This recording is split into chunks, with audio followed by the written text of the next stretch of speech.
to all my smart beautiful moms and my small YouTube family, welcome back to my channel।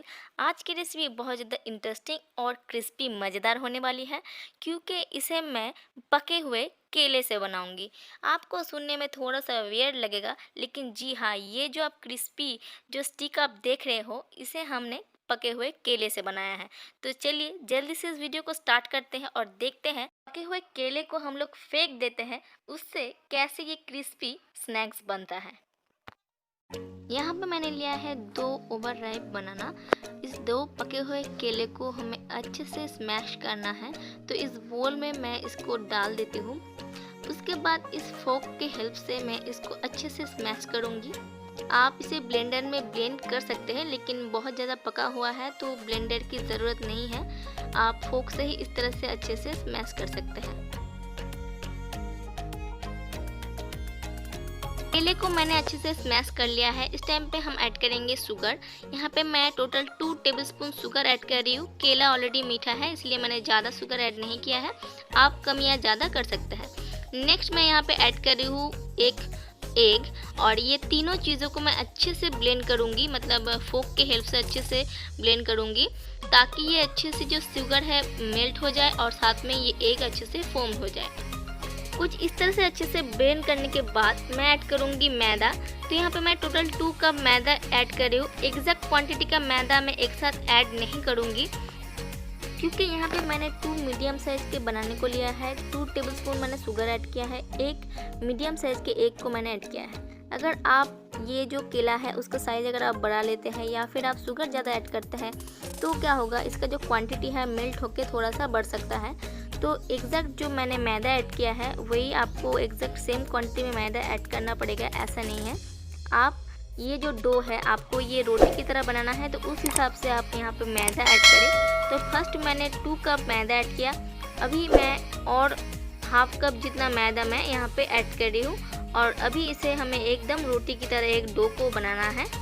Maida add करते time मैंने यहाँ पे 1 tablespoon refined oil add किया था, वो वाला पार्ट थोड़ा सा मिस हो गया है।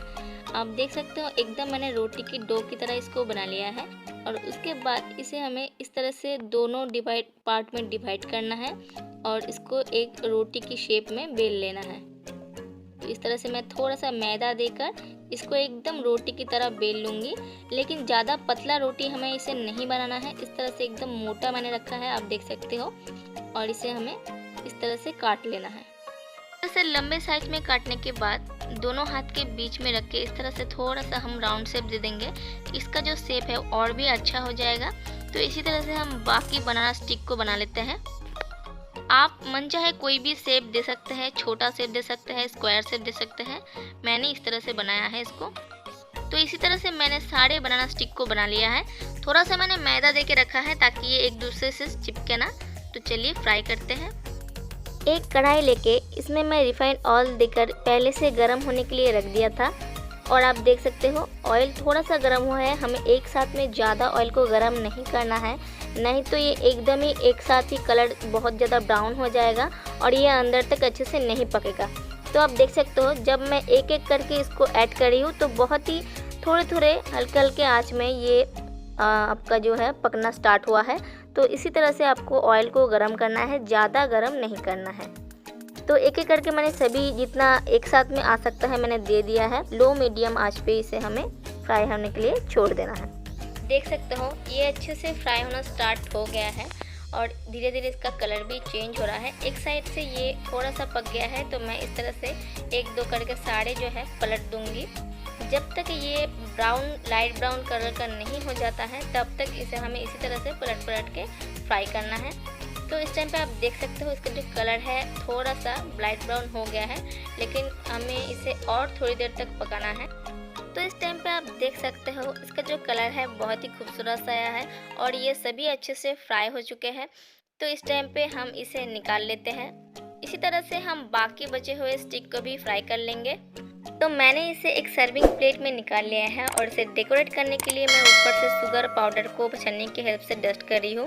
ओवर राइप बनाना को कभी नहीं फेंकना है, और पके हुए केले को क्या करना है ये भी मत सोचना है।